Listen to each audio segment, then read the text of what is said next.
বন্ধুরা দেখতে পাচ্ছেন এখানে দুইটা বোতল আছে, তো দুইটাই কিন্তু বসুন্ধরা। দেখেন Bashundhara LPG gas 12 KG, Bashundhara LPG gas 12 KG. তো এইটাই কতটুকু গ্যাস আছে, মানে এটাই কি 12 কেজি গ্যাস আছে কিনা কিভাবে বুঝবেন?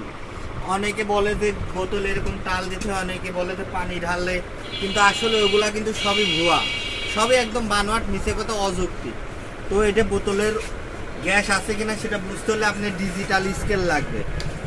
তো দেখেন এটা 14 কেজি 700 লেখা আছে, ডিজিটাল স্কেল অন আছে।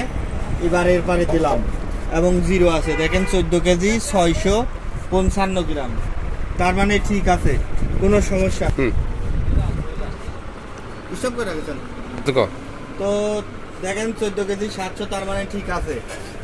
তো এই জায়গায় কোনো গ্যাস নাই। তো এইটা দেখেন 14 কেজি 400 স্কেলে পারে দিলাম, ওজন আছে, ভালো ওজন।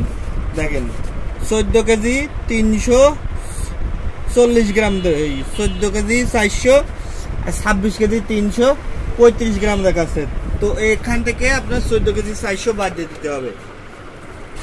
26 কেজি মাইনাস 330 মাইনাস 14 কেজি 400, দেখেন 11 কেজি 930 গ্রাম গ্যাস দেখাচ্ছে, মানে 70 গ্রামের আপ ডাউন। তার মানে এখানে 12 কেজি গ্যাস আছে, কোনো ঝামেলা নাই। এই হচ্ছে বুঝার কায়দা, মানে এই বুঝার উপায়, এছাড়া কোথাও কোনোভাবে আপনি বুঝতে পারবেন না।